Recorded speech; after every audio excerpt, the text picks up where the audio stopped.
creeds, cultures, classes, identities, and orientations. And yes, all generations. All Souls Tulsa and All Souls Everywhere members try to live out what we call love beyond belief. Bring your whole self each week to our worship services, Humanist Hour, and programs for families and adults. Empower your children with a religious education that helps them make their own decisions about what they believe. Connect and learn from our community of diverse experiences, faith, and cultures. Sing with others in one of our many choirs. Explore your creativity and find healing in the chapter of your life that you're in right now. At All Souls, our members care for each other through the highs and the lows of our lives. Live out love beyond belief here in Tulsa, across our nation, and around the world. Join us. Become a member of the All Souls family in our centennial year. At All Souls, our members care for each other through the joys and the sorrows of life. All Souls Tulsa and All Souls Everywhere. Join today at allsoulschurch.org.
Woo!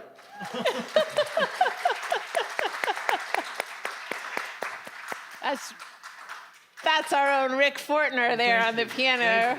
Thank you. Thank you. Thank you. Doing Sunday morning improv on "'Tis a gift to be simple, Yeah. 'tis a gift to be free." Right. Welcome to the Free Church in Tulsa, Oklahoma. Right. That is one thing that we call the Unitarian Universalist tradition, the Free Church. And this Humanist Hour, the point, certainly represents that, this idea that we can gather together and celebrate our spirituality and connect with our source without needing to use that word, that three-letter word that starts with the letter G. Reverend Marlon's going to be talking about another three-letter word today that starts, I'll give you a hint, that starts with the letter Y. Okay. But this is a place where you can come with all your questions and all your doubts and explore what's authentic to you in your spiritual life. And it's an honor to be here with all of you. My name is Barbara. We have Barbara Prose. We're going to have a wonderful time together this morning. Marlon has a great message. Shannon has a great story. If you're here visiting with us for the first time, if you take a minute to fill out this Connect card, it will help us stay connected to you and let you know about the programs and the classes and the opportunities to explore questions of spirituality with us. It's really an amazing community. And here in this community, because there is no creed, there's nothing that we have to believe in, we have a covenant. So I invite you to say the words of our covenant with me. They're printed in your programs, and it begins with the word love. Love is the spirit of this church, and service is its law. This is our great covenant, to dwell together in peace, to seek the truth in love, and to help one another. And Reverend Marlon has some words for our chalice lighting this morning.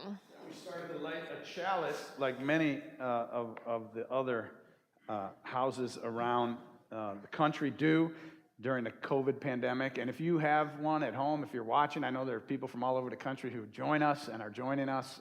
You can light yours with us as I read these words from Albert Schweitzer. At times, our own light goes out and is rekindled by the spark from another person.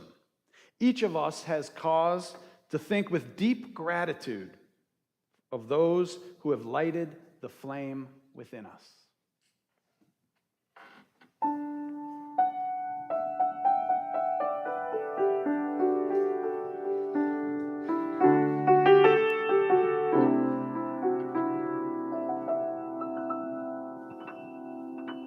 Good morning. Good morning, Sean. I have an ancient story for you today. It has its roots in Taoist and Buddhist and Hindu traditions. It's called Perhaps. Shayad, a devotee of Krishna, and his companion lost their way in a forest. The companion despaired, but Shayad said, "Maybe some good will come of this." They came upon a stranger who needed Shayad's help. The stranger turned out to be a prince who gave Shayad a beautiful horse. His companion praised his good luck and said, "How blessed you are to have such a magnificent animal." And Shayad said, "Who's to say whether this is a blessing or a curse?" The next day, the horse ran away, and his neighbors said, "How horrible that you were cursed with the loss of your horse." And Shayad replied, "Who's to say whether this is a curse or a blessing? Perhaps some good will come of it." And the next day, the horse returned, leading 5 wild horses. "You were right," the neighbors exclaimed. "The curse was a blessing in disguise. Now you're blessed with 6 horses." And Shayad replied, "Perhaps. But who's to say whether this is a blessing or a curse?"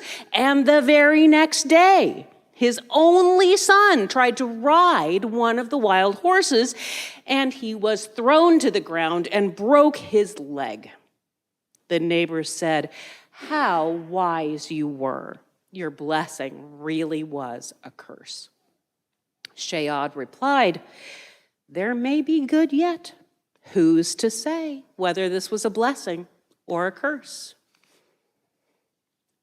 The next day, soldiers came to the village and took every able-bodied boy to fight in a war where it was almost certain that all would be killed. Because Shayad's son was injured, he was the only one not taken. "How blessed you are to have your son," the neighbors said. Shayad replied, "Who's to say?" Here ends our story for all ages. I would invite all of our children and youth to come with me now, and we can discuss what might make our lives a blessing or a curse.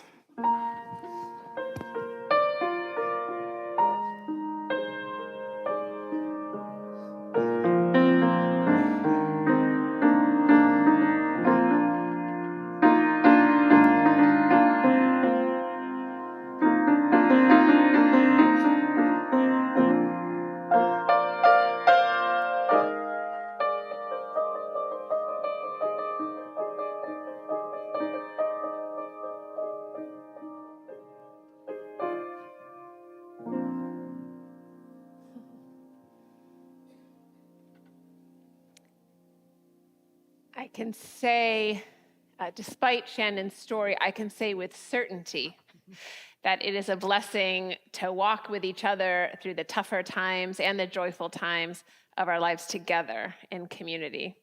And so I want to share with you so we can all hold in our embrace the fact that, well, first at 10 o'clock this morning, we celebrated Mike McCrary. This is his last Sunday with us as our organist. He's been with us for 12 years, and so we honored him and celebrated him. And that's a joyful and sorrowful transition. And also, he shared with us that his cousin, David Thornton, died last week on Wednesday, the 27th, at the age of 64. So I invite you to hold these people in your hearts, and maybe any other losses that you're experiencing in your lives.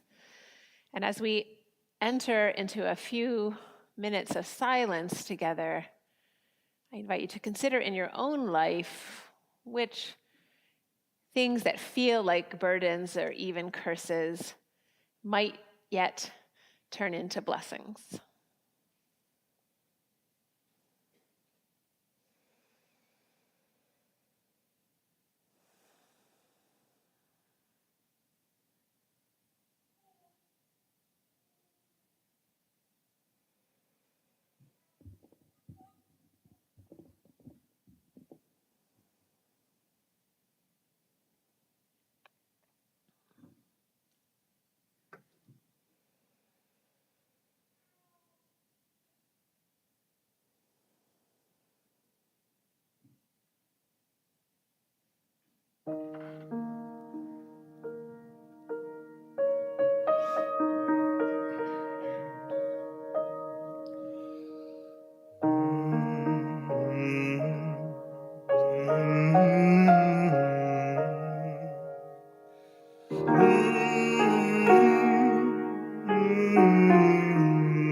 Gathered here in the mystery of the hour, gathered here in one strong body,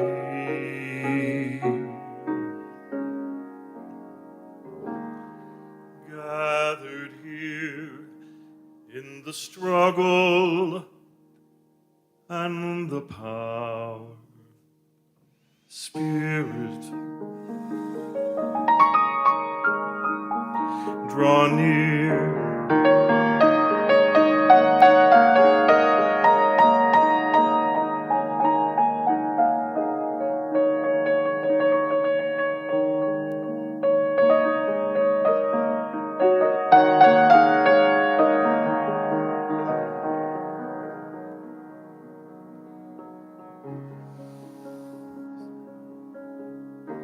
Gathered here in the mystery of the hour, gathered here in one strong body, gathered here in the struggle and the power. Spirit, draw near.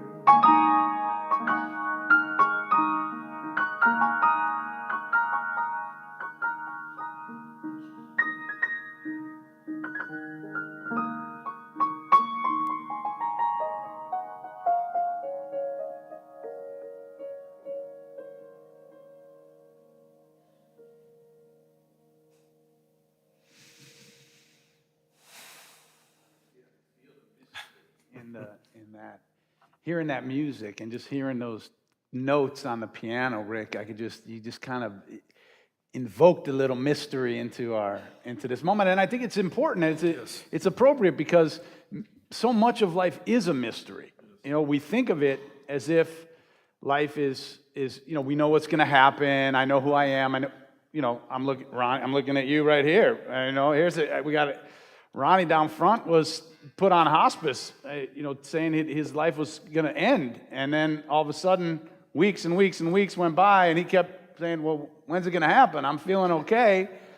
And finally, a few months go by, and he's like, I'm sitting around here waiting for my life to end. I mean, can you imagine? Can you imagine? And then he's like, I got to go see the doctor and just see what's going on. And the doctor looks at him, and he's like, all that cancer we saw in your body, it's nowhere. It doesn't exist. You're cancer-free. And all of a sudden, you're like, oh, I'm going to live? There's so much in life that is a mystery. We don't know what's coming next. And I love that children's story that Shannon shared this morning about how, you just don't know until the story's over. Was this a good thing that happened to me? Was this a bad thing? Perhaps. Let's wait and see, because you don't know until it's over. I mean, if you miss an airplane, it's a terrible thing. Unless that airplane crashes, and then it's the best thing that ever happened to you. Right? Or if you find yourself winning the lottery, and you're like, I won the lottery. Like, that's like a thing. Me, of all the people, won the lottery, and yet, that's a blessing unless it destroys all your relationships with the people you love, and people end up hating you, infighting within your family, and a lot of people end up a few years later miserable and broke. So is it really a blessing or a curse? So the word that I want to talk about this morning is like a little magical word in a way. It's not really magic, but it has a power to it. It's a 3-letter word, and Barbara mentioned it starts with a Y. It's the word yet. Yet. Y-E-T, not wet. That's a whole nother. I don't know all about that. But yet. It's just a 3-letter word, but it acknowledges, hey, I'm maybe not where I want to be, but the story isn't over. We might say, I'm not as strong as I want to be yet. Right? This idea that someday I might get a little bit stronger. If I keep working at it, I'm going to get a little bit stronger. A person might think, I don't know much about whatever religion or music or the Civil War or whatever yet, because maybe I'm going to learn about it, or I'll decide to study it. It's a powerful word. It's not magical. I said that earlier. It's not a magical thinking. It's not like we're going to say, after a certain age, I'm not as tall as I want to be yet. Right? That would be a little foolish for a guy my age. I'm starting to shrink a little bit, is what I'm noticing, if anything. But even after we come to the point where we can't get any taller, our hearts can grow wider, our minds can grow broader, our spirits can grow more whole. There are always ways that we can continue to grow as long as we have breath, the breath of life. There's so many moments that I can think about in my own life when I wish I were a better leader or a better father or a better friend, where I just missed the mark and I wasn't as good as I wanted to be. And in those moments, I have to accept, well, that is who I am. That is what I did. That's where I am. It's what it is. But at the same time, I can also remember it's not the end of the story. There's still a chance that I can do better, that I can live into what I hope is possible for me and for this life. But it's hard to know how things will turn out. In the end, I think to myself, mistakes that I've made here as a leader, they may have turned into some new opportunities that the community might not have had if I had not made that mistake. Or you think of failing as a parent. That might become the most significant part of helping a child discover who they are in the world and what they have to offer based on something that happened as they grew up. Maybe you had something that happened to you when you were young, maybe by your parents. They said something, they did something, and it sparked something in you that changed the way you orient yourself to life. Bo Lazoff tells a story about a woman who he knew he said her mother was not very kind. In fact, she was kind of abusive, and quite abusive is what I understand. And the woman became a midwife to give other newborns a better start than she had. With great commitment and deep affection, she ushered babies into the world. And it's possible that if it weren't for her horrible experience of birth and growing up, that this fulfilling career might not have been on her radar, or it might have never occurred to her. We've all been raised or taught by other people, and what they taught us may have come from their wisdom, might have come from their example, but I'd also bet that you have a story about something you learned from somebody's mistakes or their shortcomings, where you said, you know, I never want to do it that way when I become a parent, a teacher, a coach, a boss, whatever that is.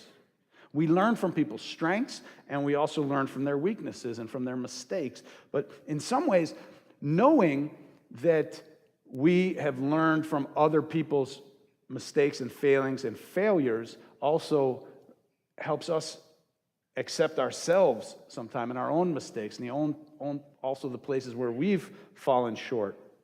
To remember that it's not the end of the story, even for those who we may have impacted negatively in some way. And that's the key. The key is that we have to find a way to live in that tension between accepting who we are in any and every given moment and what reality we're in. This is it. I got to accept it, and also remaining open to the possibility that exists for the future, that we might be surprised. We might, I can't help but look at you, Ronnie, and just say, we might be surprised in huge ways.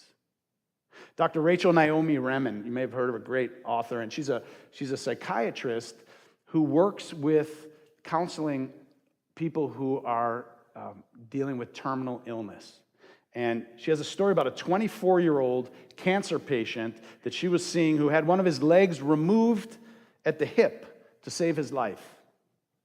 When she began to see him, he was very angry and bitter and had a deep sense of injustice and hatred toward people who were well. It seemed so unfair. How come this happened to him at such a young age? Dr. Remen worked with him around his feelings of rage by using painting and imagery and psychotherapy. After 2 years, he started making little shifts. He started to go out and visit other patients who had themselves suffered severe physical losses. Once he visited a woman who was about his age. It was a hot day, and he was wearing running shorts, so his artificial leg showed as he entered the hospital room. The woman was so depressed about the loss of both of her breasts that she wouldn't even look at him, wouldn't even pay attention to him. Now, the nurses had left on the radio, possibly to help try to cheer her up, and he was so desperate to get her attention that he unstrapped his leg and he began dancing around the room on one leg, snapping his fingers to the music. She looked at him in amazement and then burst out laughing and said, "Man, if you can dance, I can sing." And after he told Dr. Remen this story, she took out some of the drawings that he had done over the years. And one was of a vase with a big dark crack running through it. She had asked him to draw a picture of his body, and this is what he drew. It seemed to him that this vase would never function as a vase again. This time, 2 years later, when he looked at it, he said, "Oh, this one isn't finished." And he proceeded to pick up a yellow crayon, and putting his finger on the crack, he said, "You see here where it's broken? This is where the light comes through." And with the yellow crayon, he drew light rays streaming through the crack in his body.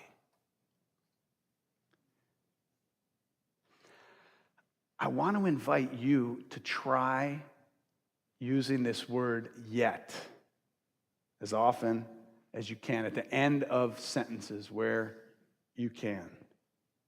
And you might say to yourself, "I haven't fallen in love or felt I've been loved the way I want to yet."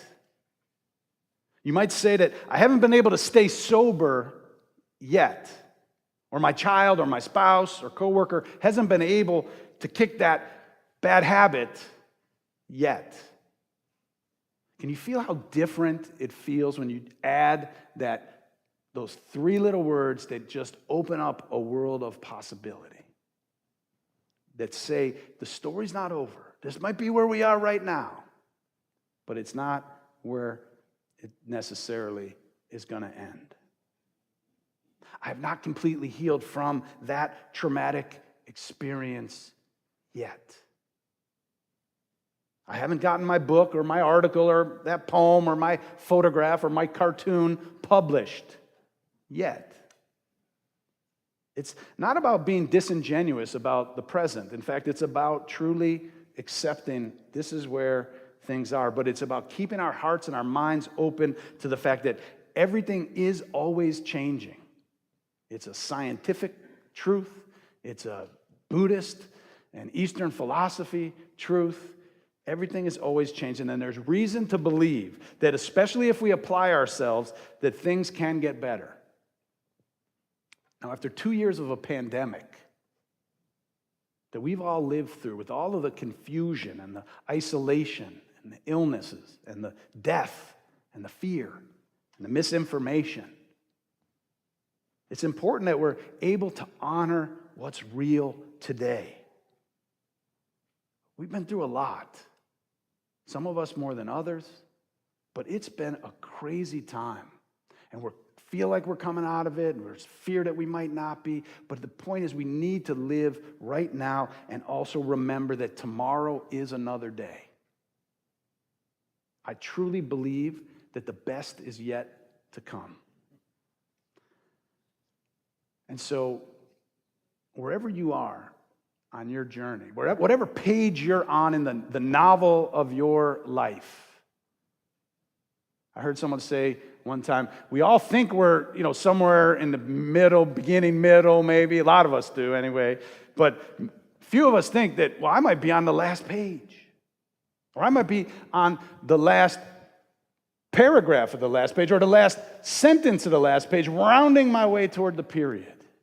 We just don't know. But what we do know is that as long as we have the breath of life in us, the story is not over.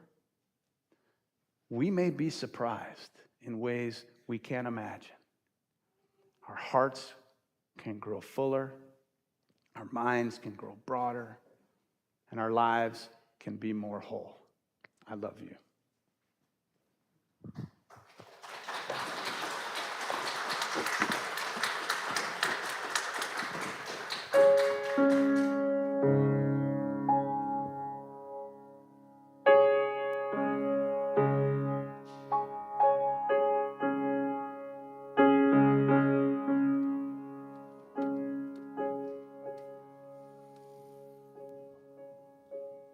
Just as long as Barbara walks.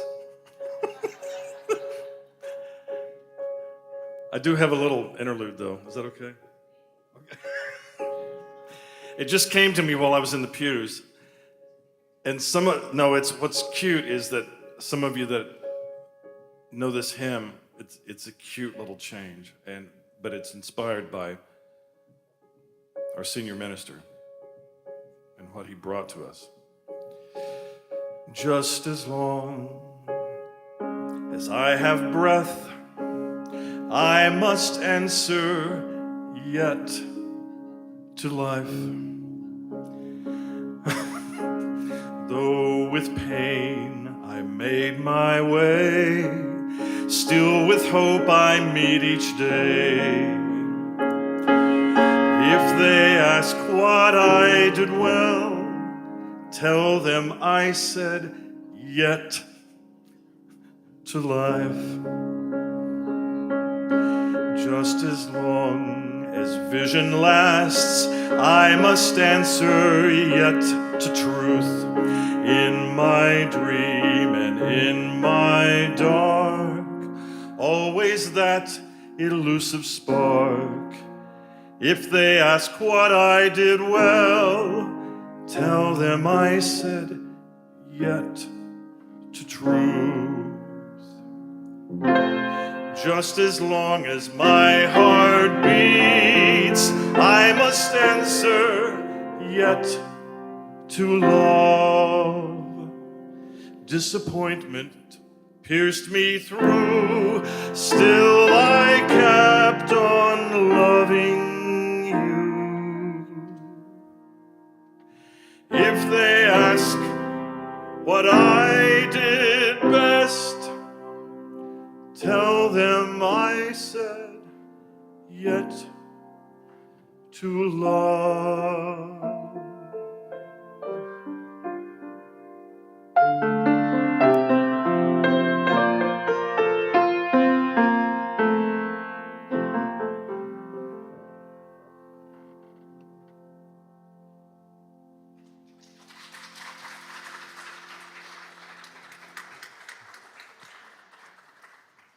Oh, I really appreciate the message and the song and the humility that comes with admitting that we really don't know what's next or how our individual story or how our collective story ends. So I'm going to take the invitation to finish more of my sentences this week with yet. I do have some announcements to share with you this morning. Our offering in just a few minutes will go to DRUM, Diverse Revolutionary Unitarian Universalist Multicultural Ministries, which is a mouthful, and a long time ministry within our tradition focused on diversity, inclusion, and equity. And there's information in your programs about a service that will be held this Wednesday, May 4th, online. So I know Marlon and I are planning to join. Hope you'll also join online for that. It's so great to be back together in the building. Our Young at Heart program is relaunching this Thursday. People gather in the church for lunch at 11:30, and some of them stay later to play games together. It's a great way to see old friends and make new ones. That's this Thursday. Next Sunday is Mother's Day, which is a fabulous Sunday in this church with flower communion. So if you can attend, please bring a flower, and you will leave with a different flower, and you'll learn about a ritual in our history, in our tradition. Monday, May 9th is our Rocky Stegman Golf Tournament, this year held in honor and memory of Roger Ames and Bill Jensen. I understand that you don't need to be a great or even a good golf player. Well, good point. I think you can sign up as a team or sign up as an individual and be placed on a team. How good a golf player are you, Marla? So, and support the church through that fun, friendly fundraiser. And mark your calendars, Sunday, May 22nd, for a Cherub Children's and Youth Choir concert, which we haven't enjoyed in 2 years. I'm really looking forward to that. And we will now gratefully receive this morning's offering.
You caught me with that last song.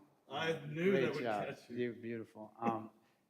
I love seeing you and being with all of you. We're just sort of getting back into it, and I need to let you know, if you don't already, that I'm taking a sabbatical for May, June, and July. So I'll be back in August, but it's been 22 years. On Easter Sunday, it was 22 years since I came to All Souls. I have never, many people have tried to push me to take a sabbatical. I'm so fortunate that the congregation offers that to me and to our ministers. And so I'll be taking a few months with my family, and I'm looking forward to that. But I will be back, and I'm looking forward to a really exciting launch of a new school year, church year in August, September. We've got some really exciting things to do with this building. We're talking about expanding our campus here, and we're going to talk about a vision for what do we want this church to look like post-pandemic and as we look into the future.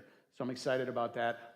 We have a congregational meeting today at 1 o'clock. If you don't know, we have 2 a year, and this is a meeting where we're going to vote on 3 new board members to our board of trustees. But we're a democratic community, and so I can't appoint people. Nobody can appoint them. It really requires the congregation. You can join online, or you could be right back here in the sanctuary at 1 o'clock, but we hope you will be here. We'll have a quorum, and we will be able to elect our officers and talk about some of the business of the congregation. And lastly, before I let you go, we'll extinguish our chalice. I'm going to be speaking tonight at 6:30 down at Mount Zion Baptist Church in North Tulsa. They're having Justice for Greenwood is having an event in support of the last 3 living survivors who are all over 100 years old, and just still trying to push the city to do the right thing with regard to some repair around all the damage that was created 100 years ago. And a lot of people say, well, it's 100 years ago, but there's still damage happening today. So they've asked me to come and speak on behalf of the white community and white churches to say that we have allies and it's the right thing to do. And if you want to come and join us, Gerald Davis is going to join me, and it should be a nice evening. It should be done within about an hour. With that, if you've lit a chalice at home, Barbara's going to extinguish it for us, but I want us to go into this beautiful day, at least in Tulsa, a beautiful day, remembering that our story continues as long as we do have the breath of life within us. Wherever you are on your journey, just know that it is always changing, and there is impermanence is the one thing that we know is very, very real and true. Like the clouds that go overhead. Sometimes they're super slow. They don't even look like they're moving. You get this big bank of clouds like we had the other day. And then other times they're just floating by more quickly. But life is always changing whether we notice it or not. And so let us go into this day, into this week, into this new season of our lives filled with a sense that if it hasn't happened so far, it could happen yet in the future, and know that life surprises us. Right, Ronnie? Life surprises. I didn't know you were going to be here, but I was like, wow, I'm talking about this message, and here's somebody who's embodied it just in the last few months. I want you to go, and until I see you again, I want your eyes to see beauty, your lips to speak truth, your heart to know love, and your hands to do the good works of this world. Until we meet again. Absolutely.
Thank you.